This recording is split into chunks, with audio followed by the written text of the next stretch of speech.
And we'll call this meeting to order. And it's July the 7th, 2022. Appreciate everyone staying with us through the work session. Get my daggum notes here. Then got turned around and covered them up. I know that was one of our longer work sessions. Sometimes the work sessions have lasted from 10, 15 minutes, and we have had some for 2 hours and a half. So this was one of our longer ones, so just bear with us. What are you looking at your watch for, Rob? It's my bedtime. We've been here that long. Oh man, this is a regular scheduled meeting of the Dade County Board of Commissioners. We have at the same place, the same time, on the first Thursday of every month. Proper notice this meeting was given to our local ordinance, Dade County Sentinel, and posted in our hallway. At this time, I do need a roll call. Mr. Lowry? Here. Mr. Hartline? Here. Mr. Goff? Here. Mr. Bradford? Here. And Chair's present. As always, before we start our meetings, I'll ask Mr. Goff if he would lead us in prayer and pledge of allegiance to the flag. Mr. Chairman, I would like to, since we have the distinguished pastor with us at Trenton United Methodist, Brother Flower, would you lead us in our invocation? I'd be honored to. Lord, we give you thanks for this group of commissioners who gather, who do their due diligence and work hard to make this county a great place for everyone to live. We just ask you to continue to lay your blessings upon all the efforts made here and to give wisdom for tonight's meeting and choices well made. For it is in Christ's name we pray. Amen. Amen. Salute. I pledge allegiance to the flag of the United States of America and to the republic for which it stands, one nation, under God, indivisible, with liberty and justice for all. Thank you, Brother Dennis. Thank you.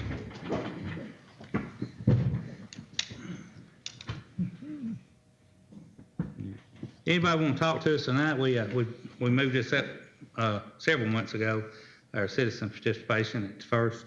So if anybody wants to come up and say anything tonight, you're welcome to. If not, we'll move on with our meeting. Mr. Lowry, you want to go ahead and give your committee report, please? Yeah, I'll start out with the 911 activity calls. We got 210 EMS calls. That's, the county has ambulances as well as Memorial, so that includes both. But our emergency services, which includes all of our volunteer fire departments, the E911 emergency, the Dade County Public Works, Georgia Forestry Commission, and the Dade County Quarter. There was 243 of those. There was, this all includes Trenton Police Department, Lookout Mountain Drug Task Force, and Georgia State Patrol. There were a total of 1,577 calls for the month of June. So that's a total calls through our 911 center of 2025. I was out last meeting for COVID, one of the first meetings I missed. I think I missed one in my first 8 years, but that's the first one I missed. I know for sure in this 8 years, in this 4 years, and I don't like missing meetings, but that was the one right after the election. So I want to be sure I thank everybody who got out and voted, and especially those that supported me and showed the confidence in me. And I take it serious, and I love serving. So thank you. I told everybody you were going to Disney World. It was no Disney World, I tell you. That stuff is something you don't want. Not really, no. No, I explained to them, and I'm glad you and your wife both had it. That was a scary thing, all, both at one time. And I'm glad it's over with. Mr. Hartline. Well, this last month we was able to host the DZ Dean 7 and 8U district tournament at the sports complex. June 18th and 19th. Our 7U team come in second place. Our 8U team, they didn't make it to the finals.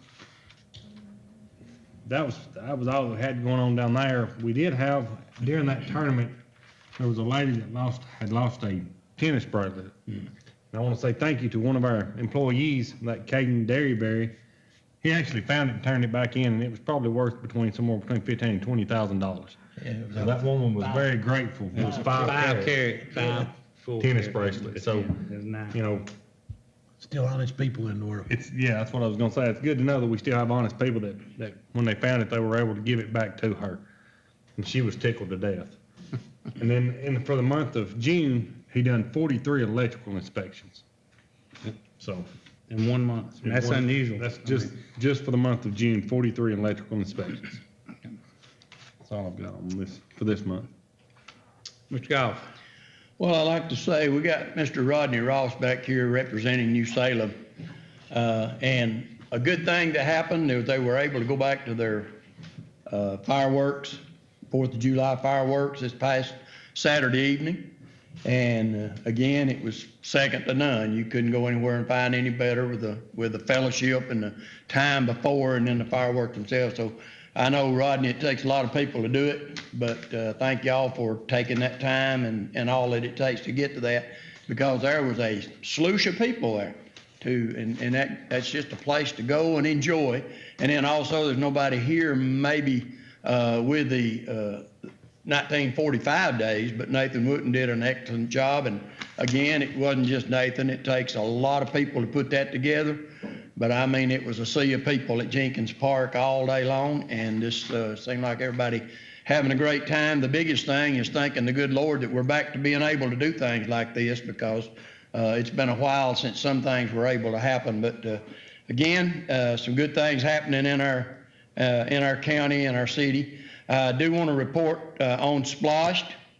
I didn't think I'd be reporting this good, but we have, I think, set a record on the Splashed that came in, $310,649.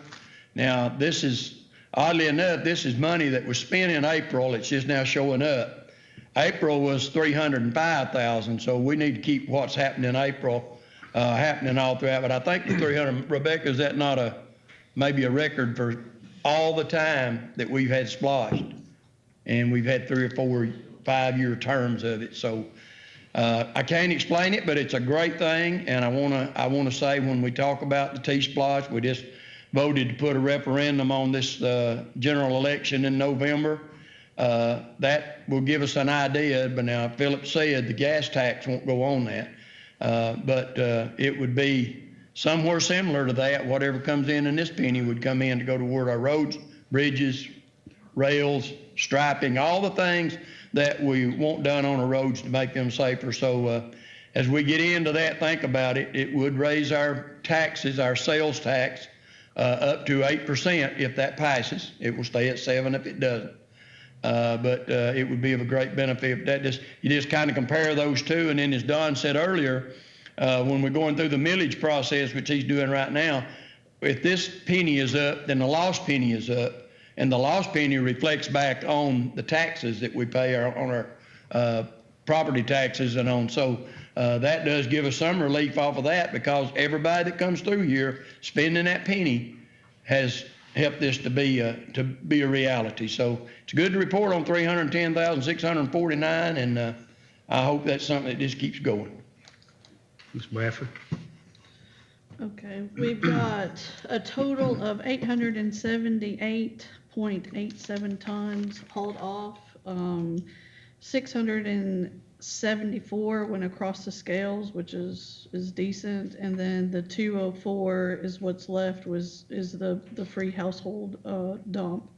260 work orders, which is not that bad. And I just wanted to stress that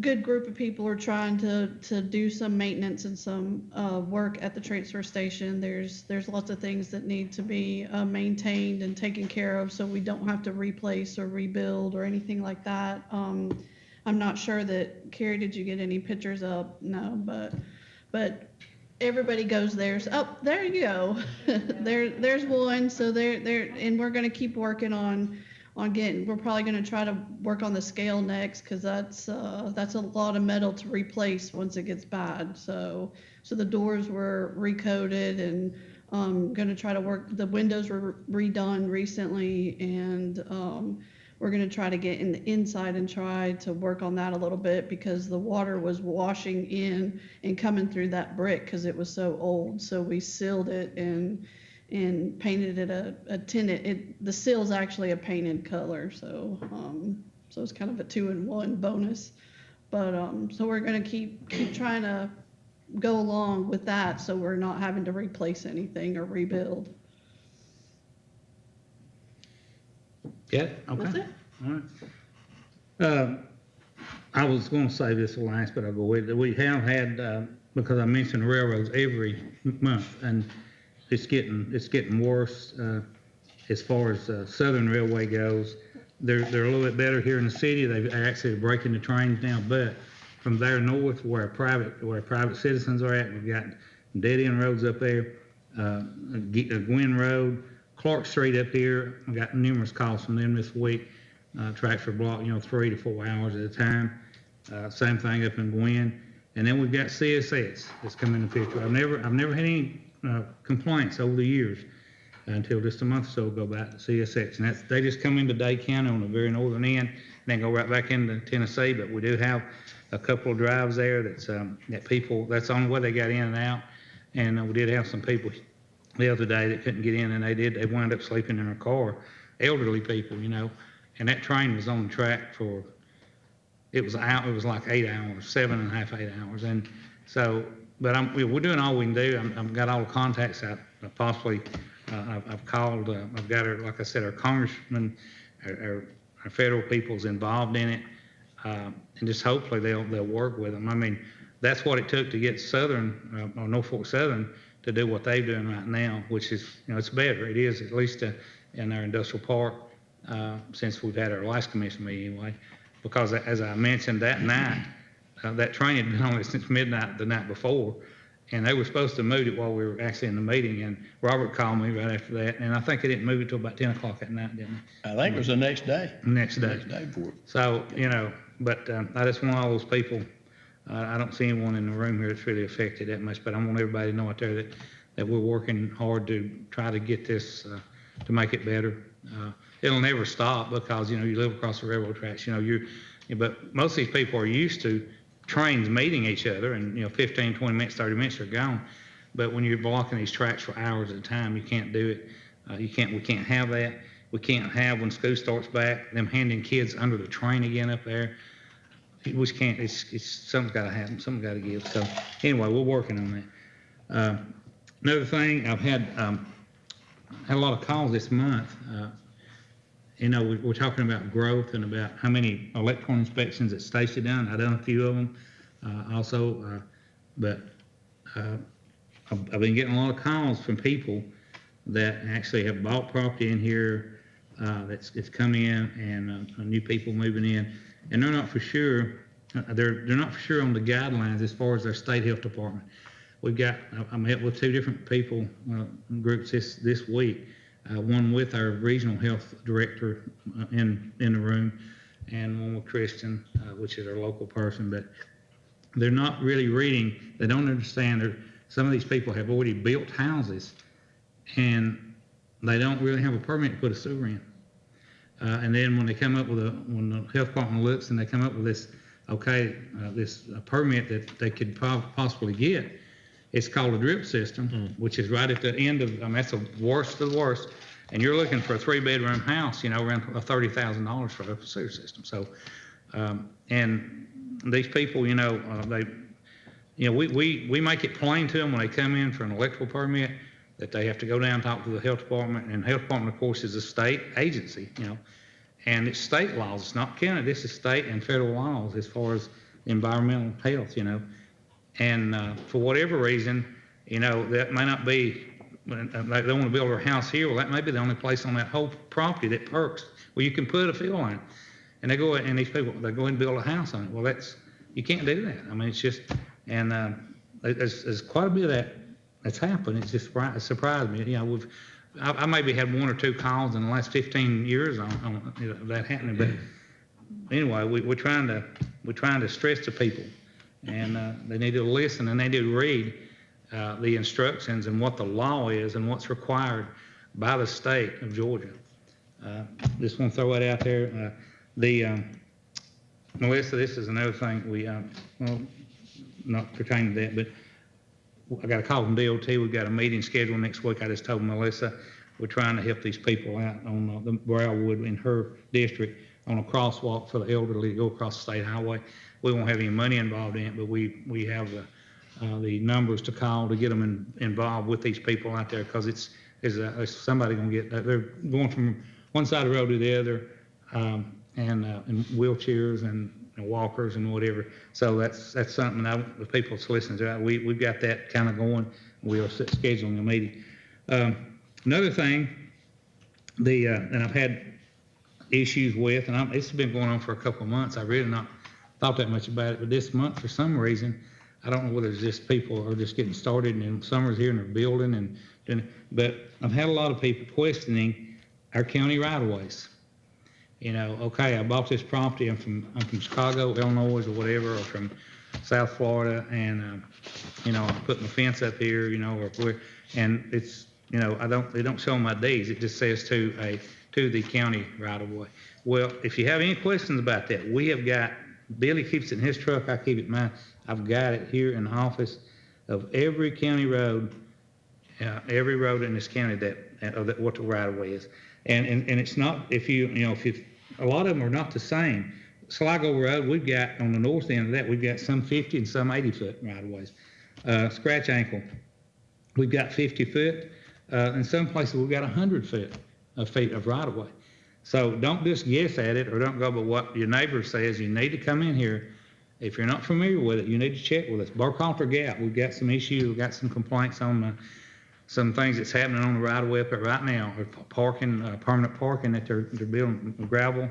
They got piles of rock and piles of gravel up there. We're going to have to talk with them. They got to move it, because we've got 100 foot right-of-way up that mountain. And that means that's 50 foot from that center line over. And from that point down, that's yours. But from there in, that is government, that is your right of way, my right of way. And what I tried to explain to the guy up there this morning or today, if there's an accident happens up there, and we've already talked to them about it, we need to send them I'll get Robin draft a letter or whatever. But if I don't care if it's a bicycle or a motorcycle, and they actually have a loss of life there because of that or whatever, those people are going to be held liable. I mean, they can't play like, do it and play dumb. That's over.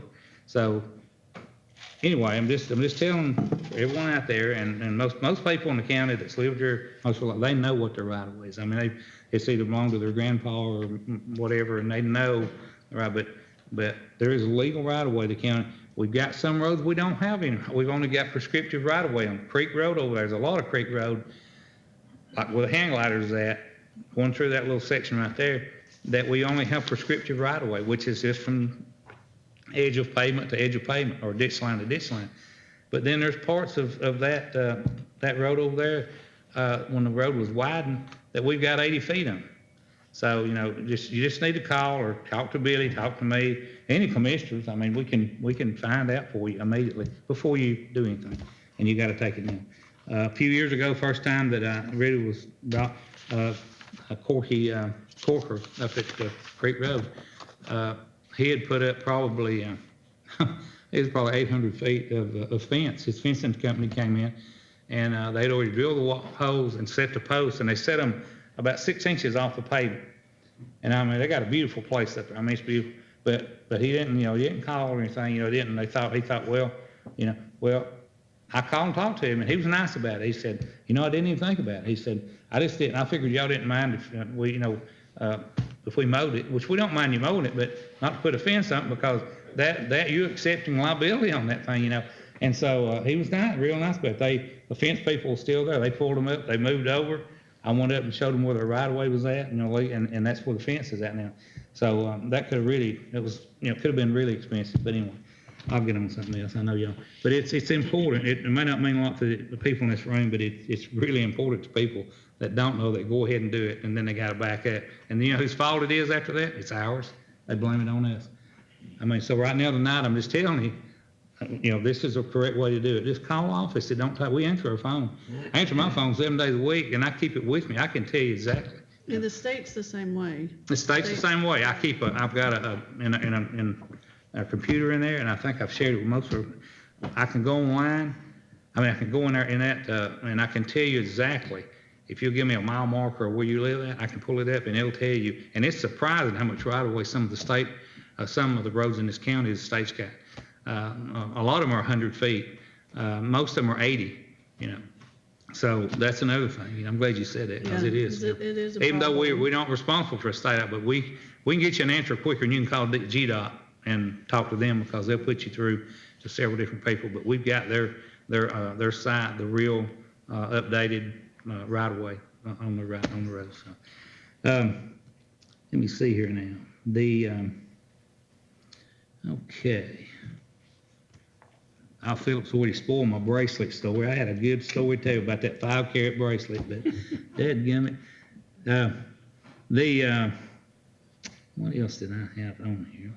I told you about the crosswalks.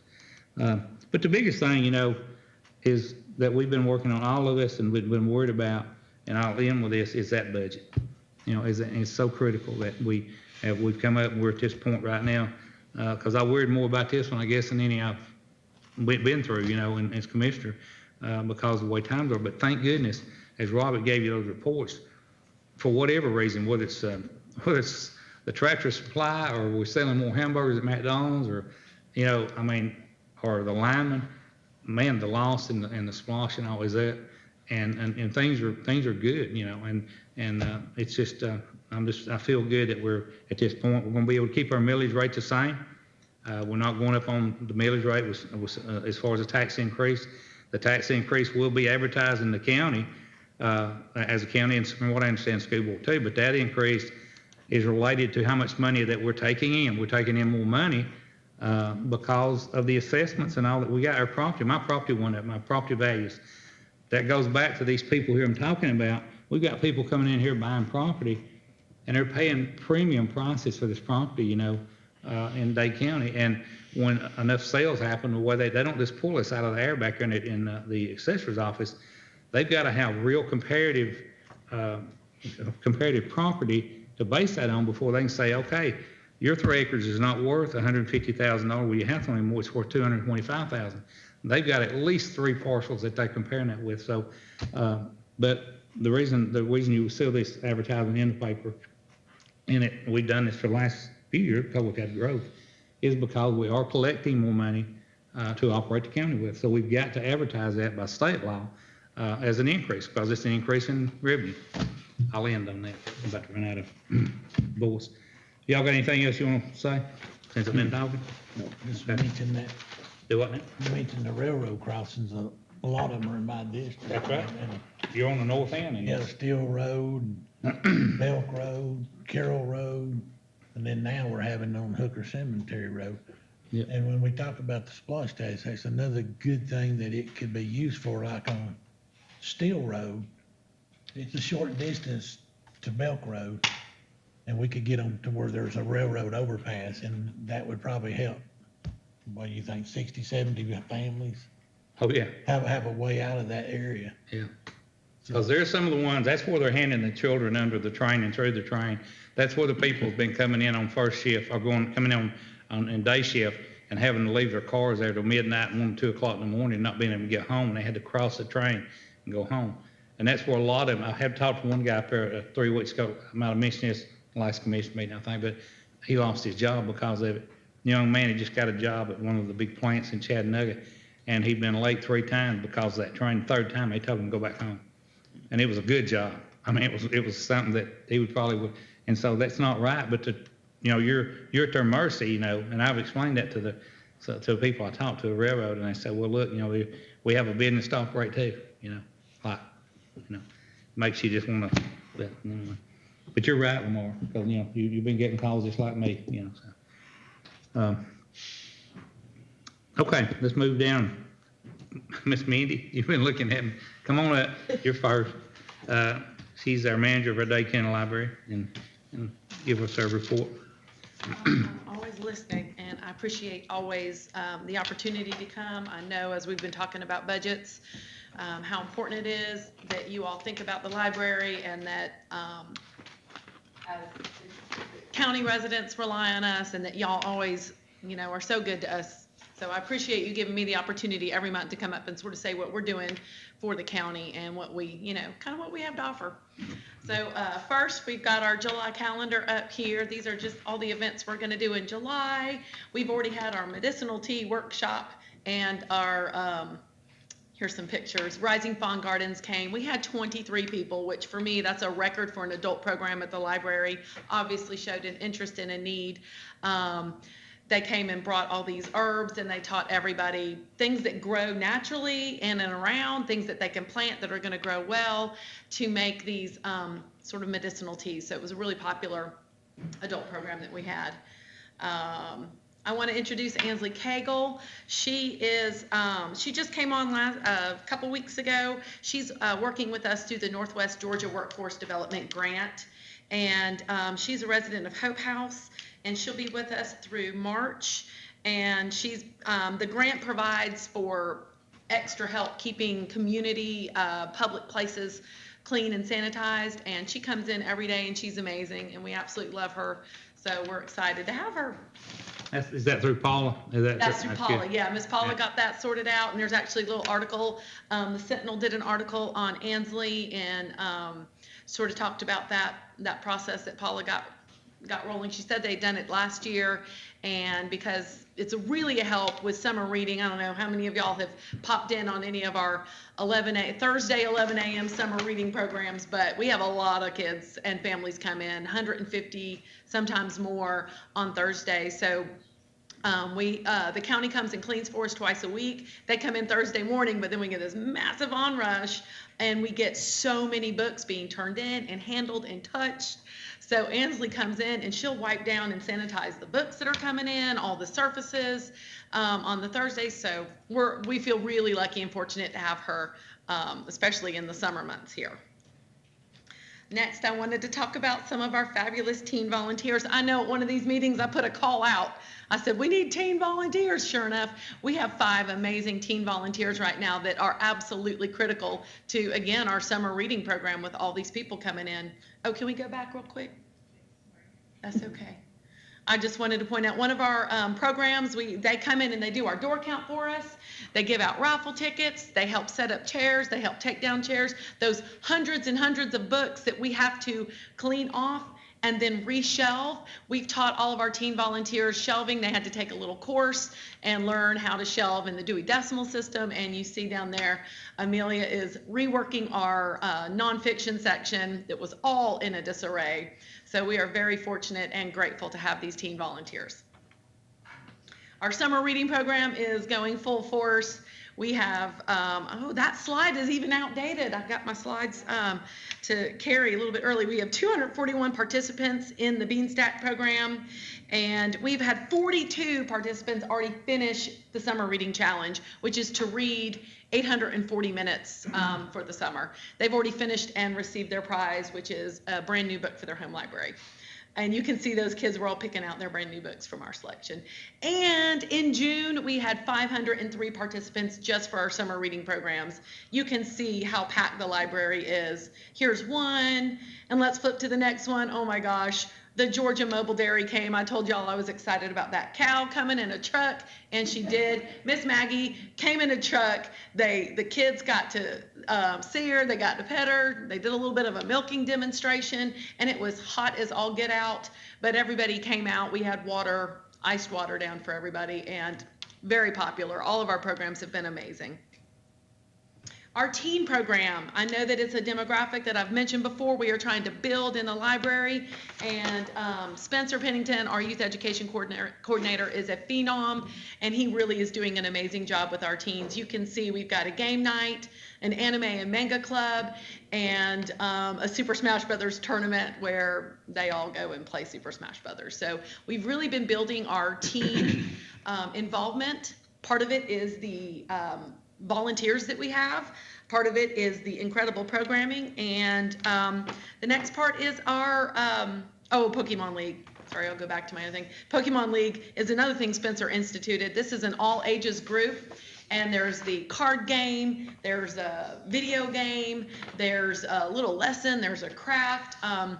It's drawing sometimes 25, 30 people, and he's doing that twice a month now. So it's really exciting. The kids are super proud. They've got these little trading badges, or I'm saying it wrong. I'm going to get in trouble. They're not trading. They're trainer. Knew it began with the T. Trainer. They can be. They win so many games, and they get to become trainers. So that's a really popular program that we're seeing a lot of growth with. All right.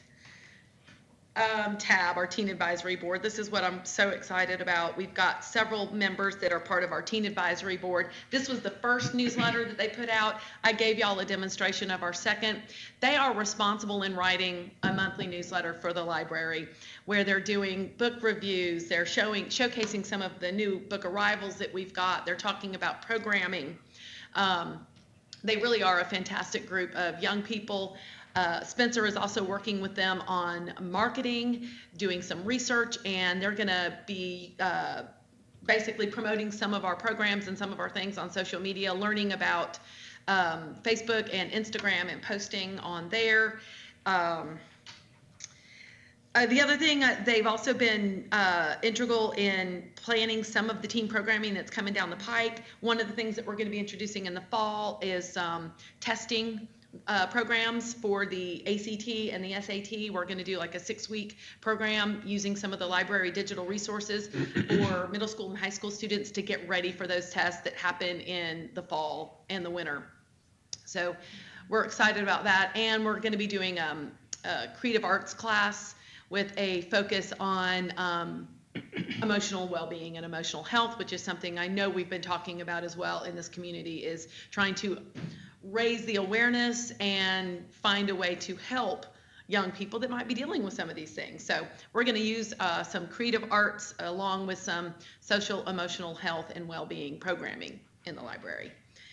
And that's all I got. Other than our door count for June was 3,217 folks coming in the library in the month of June. That's a lot of folks. So Oh, awesome. that's pretty exciting. Well, thank you again so much for your time. I appreciate it. Thanks for all Thank you. your Any support. questions? Thank you. Thank you. Good report. Good report. Did you get your book stands?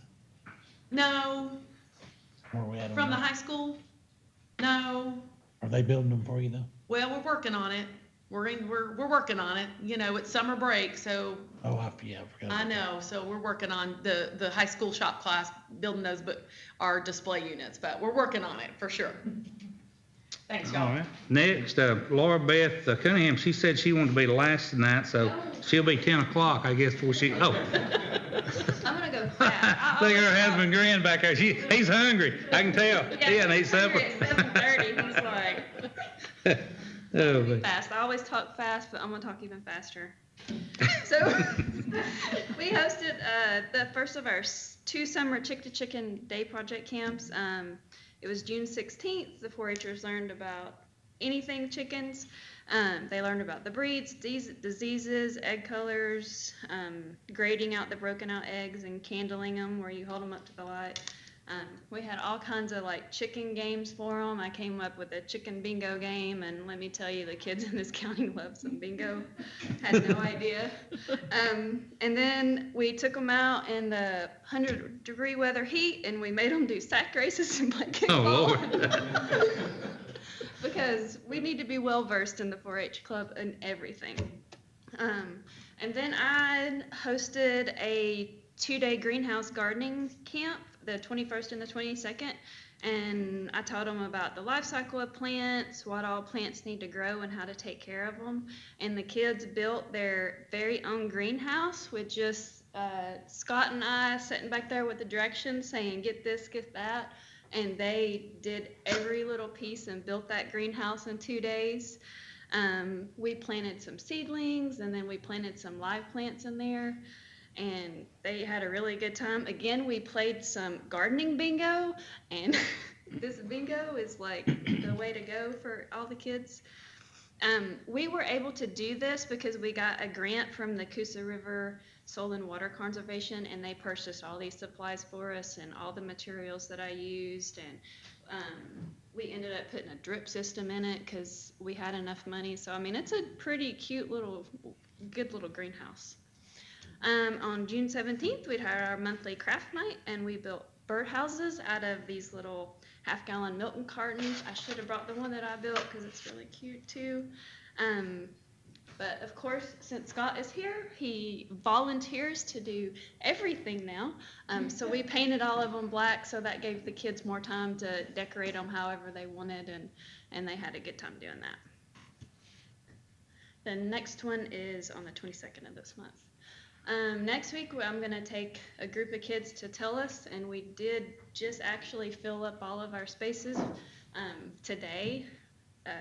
Everybody likes to do the last minute around here, so I'm like, oh my gosh, I'm going to have to cancel this trip, and then literally 12 people called today and like, oh, let's go.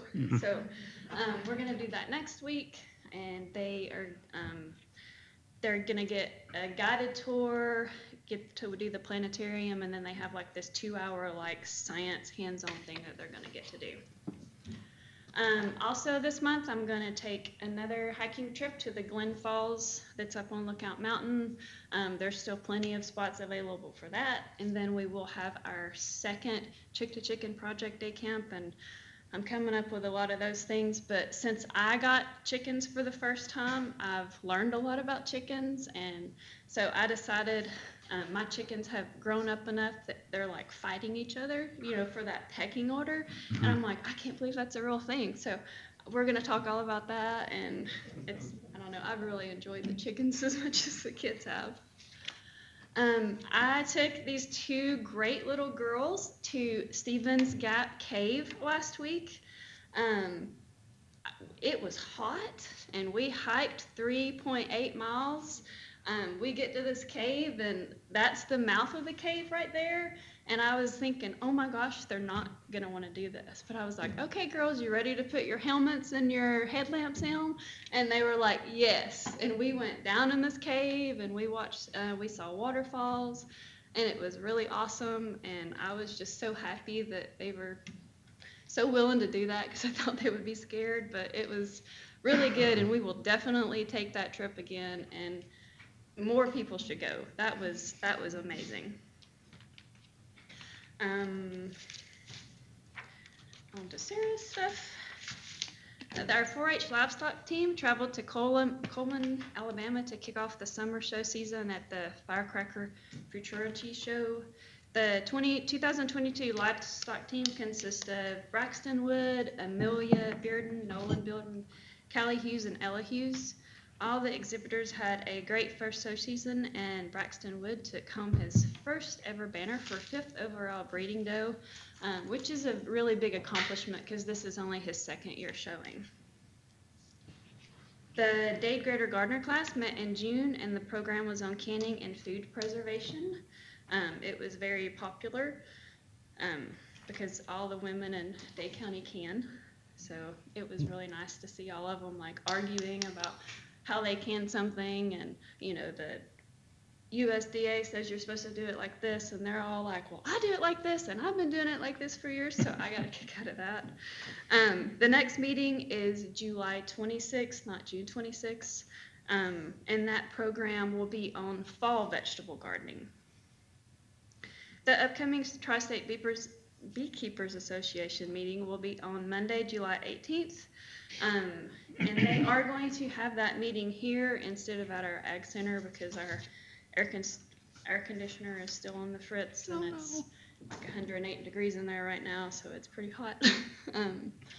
Well, they're working out. We ordered a whole new unit. They're trying to get it. I know. Yeah.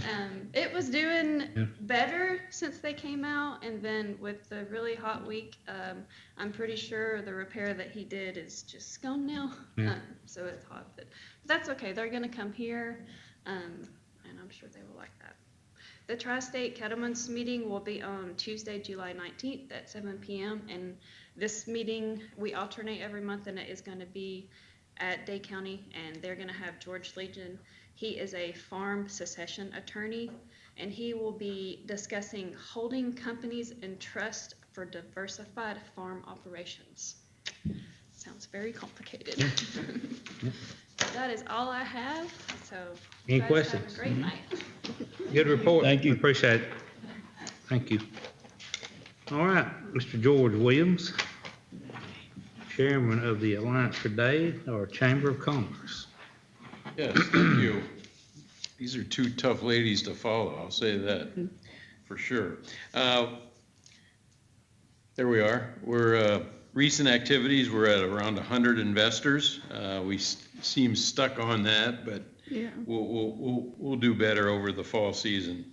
It's summer and people are not around, so that makes it interesting. Anyhow, we did a sponsorship and we volunteered at the 1945 Dade County Fair. Robert, to your point, it was a wonderful event. Nathan and his team do a great And y'all had a job. lot to do with it. After he said that, I got thinking, but y'all. One of the y'all were- welcome locations. Y'all were one of the, And, yeah. yeah, so we helped out with that.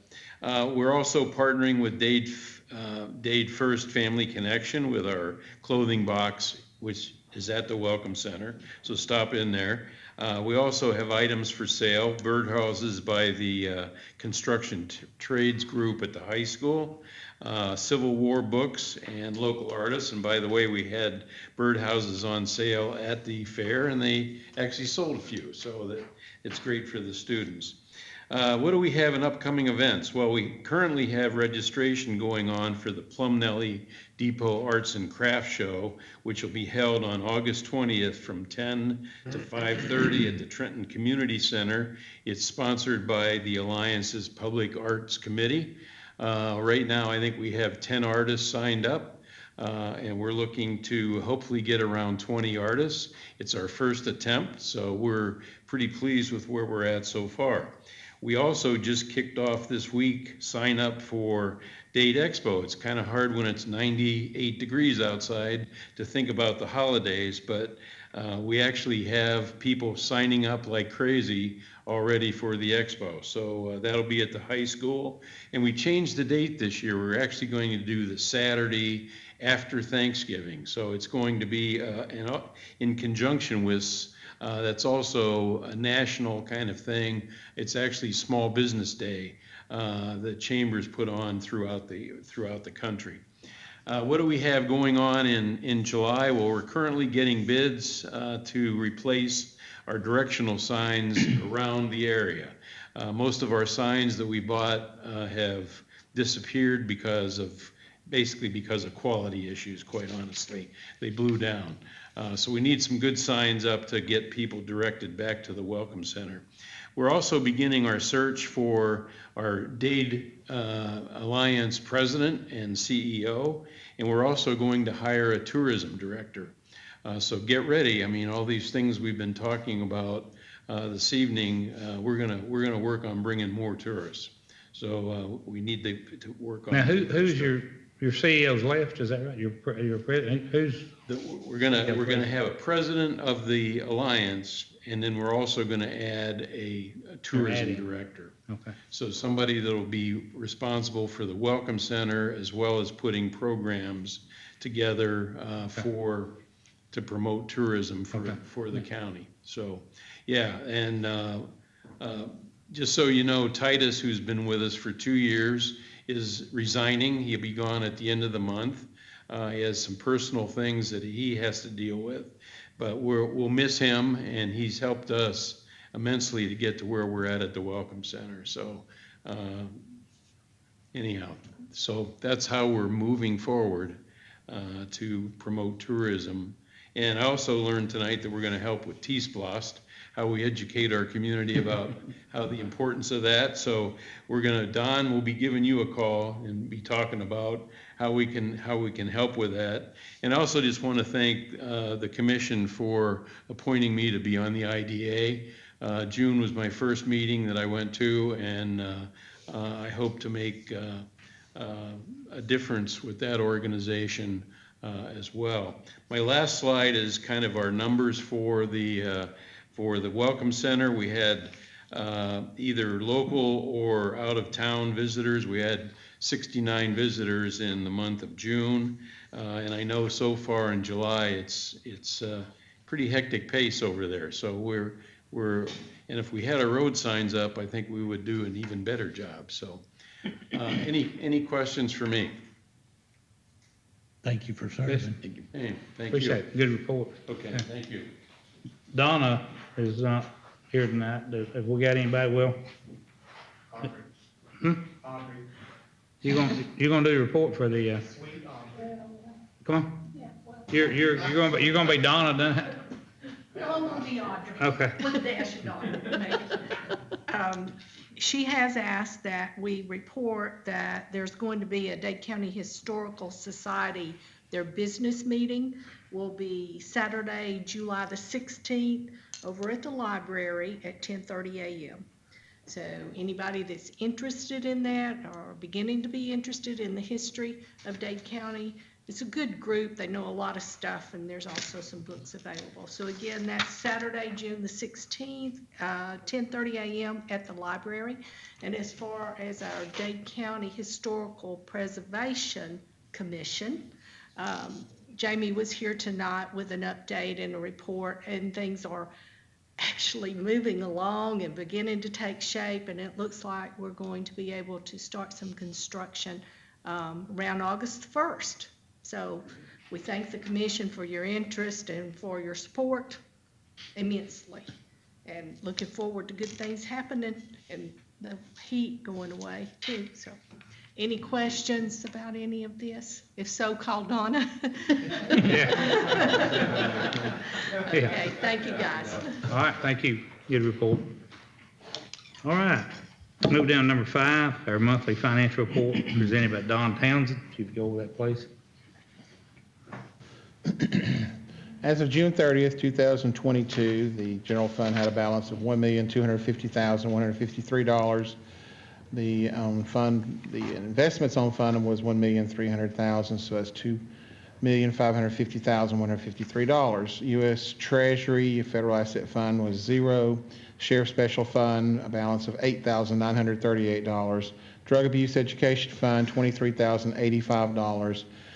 Supplemental Juvenile Services Fund, $27,992. Victim Assistance Fund, $1,242. Jail Fund, $12,568. And the Federal Asset Fund, Department of Justice was $0. American Rescue Plan has a balance of $2,945,778. And the accommodations tax is now at $130,968, and employee flexible spending account, $10,943. Payroll account has a balance of $112,152. The 2015 SPLOST still has a balance of $211,305, and the 2021 SPLOST has a balance of $762,693. Looking down at our income statement for the month of May, finishing May 31st, 2022, for the month we brought in $921,000. Looks like we budgeted for about $496,000, so we were under budget in excess of funds of $424,220. For year to date, we've collected $12,627,906, and that is again in excess of the budget amount was $11,409,971, so excess of $1,217,935. And you can see we have collected there at 96.07%. Expenses for the month of May ran a little high, $1,315,143 compared to the budget of $1,211,843, so we were over $103,299. For the year, we had budgeted, expensed $11,742,271, but we had budgeted $11,816,640. So we're right there at $74,369 to the good. And again, budget attained so far should have been at 91.67%. Revenues attained, we're at 96.07%, and expenses attained came in at 89.34%. Local option sales tax for the month came in at $248,519.43. That is representative of April, what was collected at the merchant level in April 2022. SPLOST, the special purpose local option sales tax, came in at, and these are records, by the way, $310,649.31. These are lost, and SPLOST came in at a record high since we've been keeping records. So that's wonderful. The next thing is the 2021 SPLOST, and you see that we've actually already entered the original allocated cost. So that's what I was talking about earlier. It's hard to, with all those are zeros there, it's hard to show any kind of total expenditure and a completion percentage without an allocation. So now that those are going to be voted upon, that's excellent. And then at the bottom, we have the 2015 SPLOST worksheet, tracking worksheet. And again, we're nearing completion of that within about $200,000. The final report is on the tax commissioner. I didn't print it out tonight, so I'm having to. That is that she collected it. Now this is a whole year, July 1st, 2021. Nope, sorry, through, is it a whole year? It's May 31st. May 31st, I'm not sure. Anyway, it's 95.79%. It's not a whole year. And yeah, so 95.79% collected. So that's $4,978,557 of a budgeted $5,197,500. So make sure, let's look at this. We have one more month to go. So yeah, so she'll be right there at 100%. And actually, I start to say Jane's office, Angie's office typically will collect more than 100%. And the way she does that is interest. And, you know, when she has to charge interest on someone that's late fees and stuff. So it usually goes over. That concludes the financial report. All right. Any questions or corrections on, okay, as presented?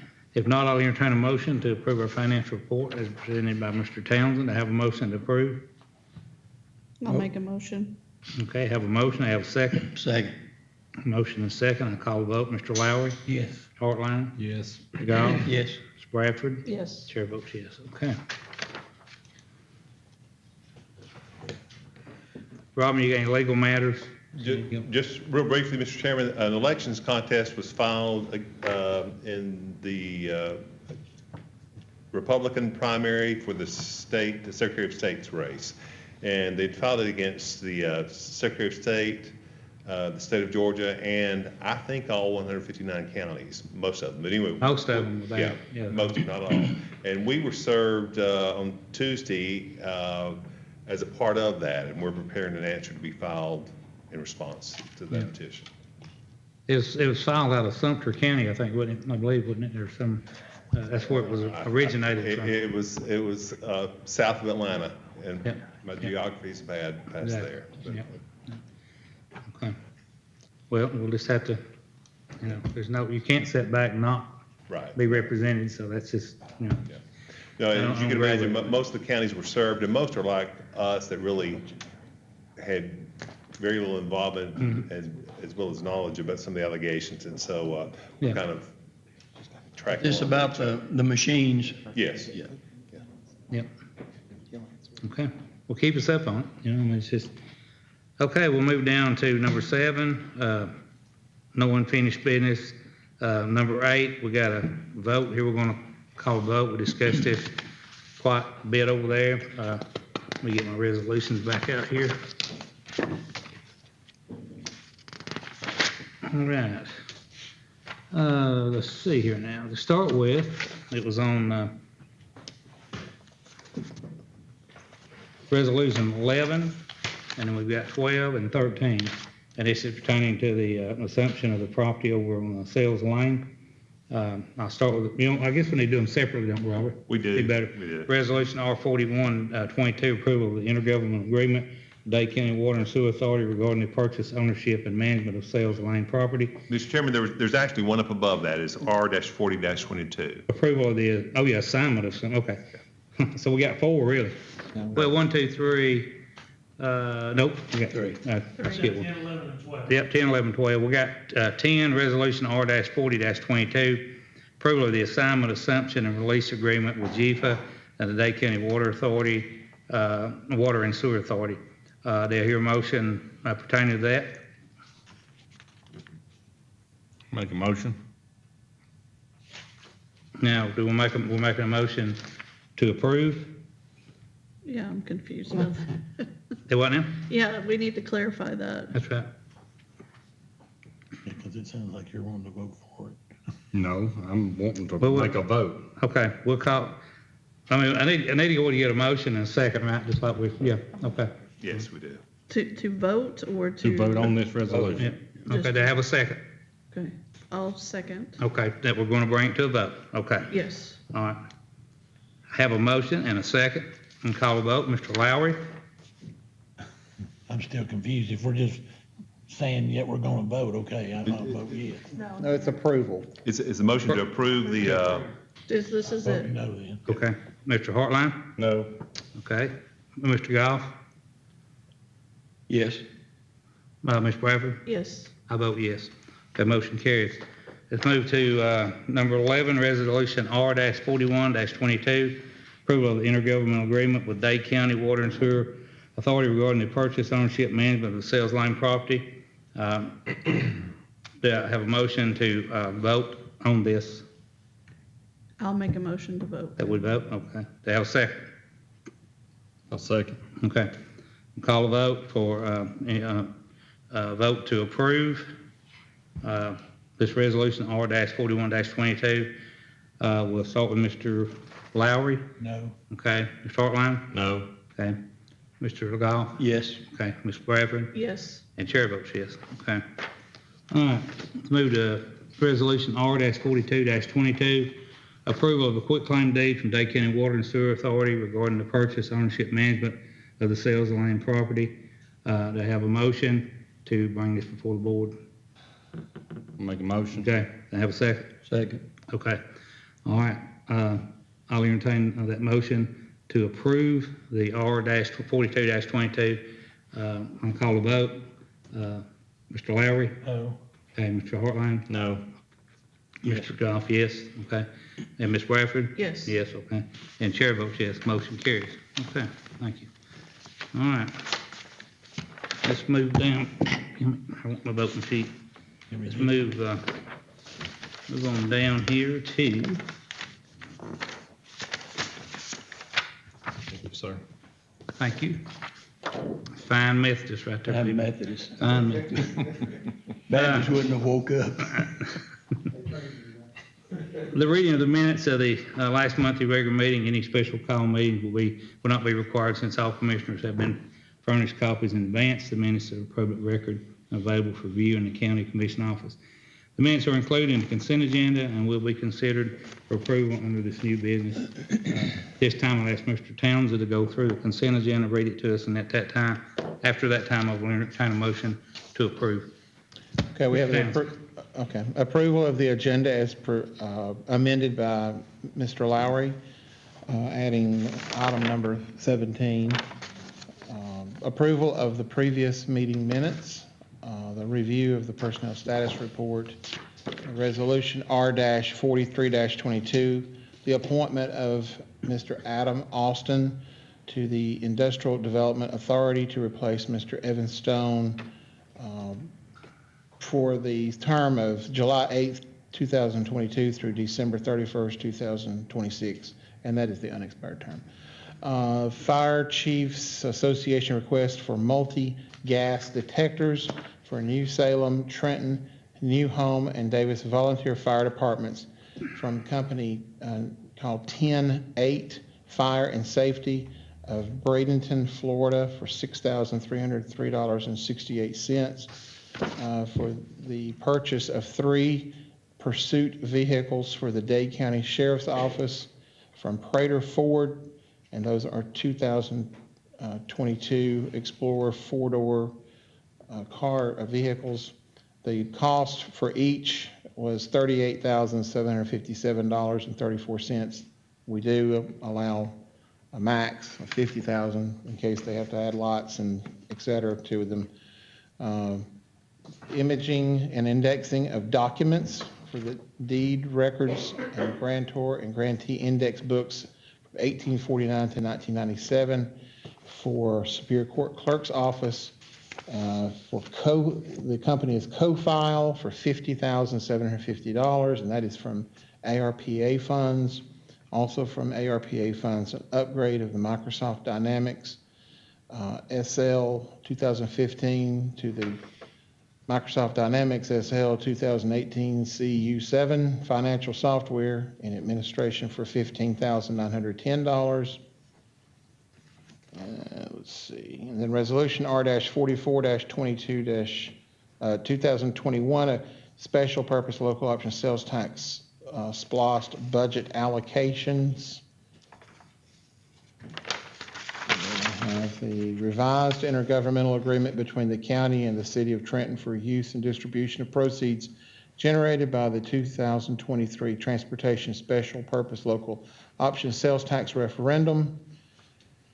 Resolution R-45-22, a call for a ballot referendum to impose a 1% transportation special local option sales tax, commonly known as T-SPLOST, to be held on November 8th, 2022. That's it. Okay. Any questions, corrections? I have one question. As far as the patrol cars or pursuit vehicles, we're only approving the 38,000 and something, correct? Well, we have, we have to capitalize the entire vehicle. So, if we have to purchase lights and, the overhead lights, the striping and the markups for the vehicle, and there's some radio equipment. And the laptop thing. The laptops, all that stuff. Typically, we do that at that time of the vehicle purchase. So, those are just standard purchases at the time. If we can use the excess, the equipment from the former car, we will. Typically, we can't use the technology because you're talking about it's already, 5-6 years old, so it needs to be replaced. So, I can't tell you what it will cost next year at this point. I mean, we can come back if you just want to do the car. But they'll lock the price in though. Right? Not the technology. The cars, yes, but not the. But they should though, if we actually got the package. It's from different. And we know what's gonna happen. We got these cars coming, surely. Yeah, I'm talking about the computer that. I know what you're talking about, yeah. Okay, well, You know what I mean? I don't mean, think that- you'd think that, we wouldn't be purchasing until we get the car typically, so. Do they usually do that at the dealership, or is that not? No, we do that in-house. That's a different vendor then. Yes. So they'd have to come back and ask for, Well, we've always adopted them together because we capitalize it together. Yeah, we would normally have a number together. Well, typically we get them within a month, not 12 months. So, yeah, I guess. Yeah, there's So a big we'll take difference. whatever you want to do. but there is some of the thing like the light bars and all that that may work from, It may and it may not. may not work true. So. And those usually are just such unique equipment. We typically get them, there's like one or two vendors around Chattanooga they get them from, so. They always try to get the best price. They don't just go out and, And the signage will have to be added separate. it always is. And it's not much. It's just, what I'm saying is, it typically never exceeds 50,000. So can we reword that to say we're approving purchase of 3 cars not to exceed 50,000, Sure. including accessories? I thought that's what you said. Amen. I make a motion So be to it. approve the consent There's no agenda. way it could exceed it. Okay. I like You change that in the consent. We got it. We got it changed. Okay, all right. I made a motion to approve. All right, I have a motion, I have a second. I'll second it. Okay, We'll get- call the vote. Mr. Lowry, Yes. Mr. Hartline, Yes. Mr. Gall, Yes, Mr. Bradford, Yes. Chair votes yes, okay. All right. No executive session tonight. And Good. I'll entertain a motion to adjourn, unless y'all got something else y'all wanna. Motion to adjourn. Do I have a second? Second. Okay, call the vote. Yes. Mr. Lowry, Yes. Mr. Hartline, Yes. Mr. Goff, Yes. Ms. Bradford. Yes. Chair votes yes, okay. This meeting is adjourned. Appreciate everybody staying here with us. Only thing we've had in a while. I'm hungry.